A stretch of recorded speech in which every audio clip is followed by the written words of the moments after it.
अस्सलाम वालेकुम, this is Assalam from excellent lab higher secondary school का चिश्तियाँ।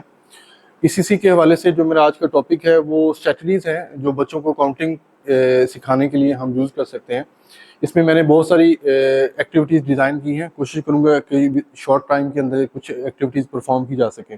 सबसे पहले हमारे पास ये एक्टिविटी मौजूद है एबेकस के हवाले से। ये एक इंस्ट्रूमेंट है, बच्चों को हम बता सकते हैं कि वो काउंटिंग का कॉन्सेप्ट इससे कैसे क्लियर करेंगे।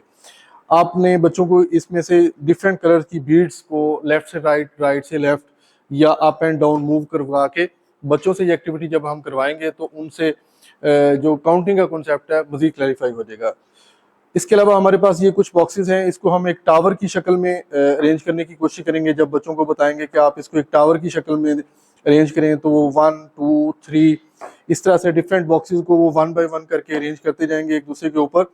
जब इसकी शेप टावर की फॉर्म में आ जाएगी तो बच्चों को आप बोलेंगे कि दोबारा अब इनको 1 बाय 1 बॉक्सेस को जो है वो काउंट करते जाएंगे।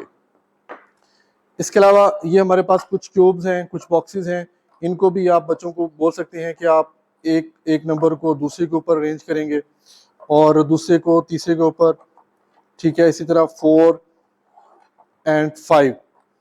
तो ये अरेंजमेंट जो है बच्चों की, ये भी काउंटिंग के हवाले से काफ़ी बेनिफिशियल हो सकती है। डिफरेंट कलर्स के ये स्ट्रिप्स मेरे पास मौजूद हैं, बच्चों में डिस्ट्रीब्यूट किए जा सकते हैं और इन स्ट्रिप्स के ज़रिए बच्चों में काउंटिंग का कॉन्सेप्ट जो है वो ज़्यादा अच्छा क्लैरिफाई किया जा सकता है। इसके अलावा कुछ बॉल्स हैं, बाउंसिंग बॉल्स भी मेरे पास मौजूद हैं। इन बॉल्स को यूज़ करके 1 बाय 1 इनको बाउंस करके इनके ज़रिए भी बच्चों में काउंटिंग का कॉन्सेप्ट क्लैरिफाई किया जा सकता है। उसके अलावा मेरे पास यहाँ पे कुछ बर्थडे कैंडल्स हैं। बच्चों को उनकी एज के अकॉर्डिंगली आप बता सकते हैं। किसी बच्चे की एज 3 इयर्स है, उनको बताएंगे, आप आइडेंटिफाई करवाएंगे कि this is the number of 3 and this is the number of 4। इनको यूज़ किया जा सकता है। उसके अलावा मेरे पास कुछ मौजूद हैं, ये स्ट्रॉज मौजूद हैं डिफरेंट कलर्स के। आप बच्चों में इसको डिवाइड किया जा सकता है और डिफरेंट कलर के डिफरेंट स्ट्रॉज 1 2 एंड 3 की फॉर्म में बच्चों में डिस्ट्रीब्यूट करके इससे भी काउंटिंग का कॉन्सेप्ट क्लियर करवाया जा सकता है। उसके अलावा यहाँ पर ये आप देख सकते हैं कि मेरे पास कुछ अम्ब्रेलाज मौजूद हैं। बच्चों में ये डिस्ट्रीब्यूट करवा के जैसे 1 2 3 एंड 4 ये काउंटिंग का कॉन्सेप्ट अम्ब्रेलाज के जरिए भी करवाया जा सकता है। और एक बहुत अच्छी अंडरस्टैंडिंग के लिए हमने कुछ शॉपिंग बैग्स मेरे पास अवेलेबल हैं। इन शॉपिंग बैग्स को बच्चों में डिस्ट्रीब्यूशन करके उनसे डिफरेंट टाइप की एक्टिविटीज़ करवाई जा सकती हैं। उसके अलावा कुछ मैग्नेटिक नंबर्स मेरे पास मौजूद हैं। बच्चों में ये मैग्नेटिक नंबर्स जो है ये डिस्ट्रीब्यूट किए जा सकते हैं और बच्चों के अंदर इन मैग्नेटिक नंबर्स के ज़रिए अरेंजमेंट का कॉन्सेप्ट भी क्लियर करवाया जा सकता है और काउंटिंग का भी। इसके अलावा मेरे पास ये कुछ कार्स हैं, बच्चों के टॉयज हैं। इन टॉयज के जरिए, कार्स के जरिए भी बच्चों में काउंटिंग का कॉन्सेप्ट क्लियर करवाया जा सकता है। इसी तरह मेरे पास कुछ फ्रूट्स अवेलेबल हैं, जैसे ये एप्पल है और ये बनाना है। बच्चों में ये फ्रूट्स डिवाइड करके डिफरेंट ग्रुप्स के अंदर भी या इंडिविजुअली भी बच्चों में ये 1 2 एंड 3 इस तरह का कॉन्सेप्ट बच्चों में काउंटिंग का क्लियर करवाया जा सकता है। इस तरह कुछ मेरे पास कुछ चाय के कप हैं। इसके अलावा ये स्पून्स मेरे पास मौजूद हैं, ये भी बच्चों में डिस्ट्रीब्यूट करवाई जा सकती हैं।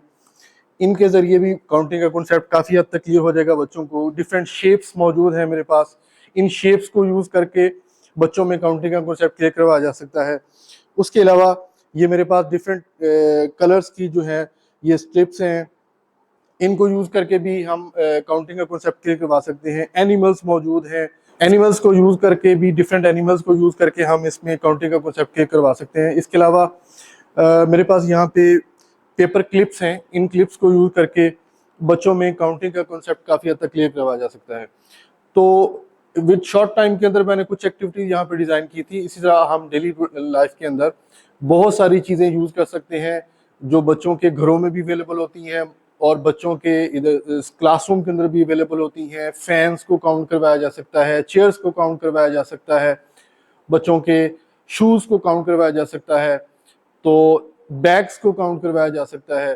तो क्लासरूम के इन्वायरमेंट के अंदर भी और स्कूल के और घर के इन्वायरमेंट के अंदर भी बच्चों में काउंटिंग का कॉन्सेप्ट हम बहुत अच्छे से इन चीज़ों को इन एक्टिविटीज़ के ज़रिए यूज़ करके बच्चों में क्लियर करवा सकते हैं। Thank you very much.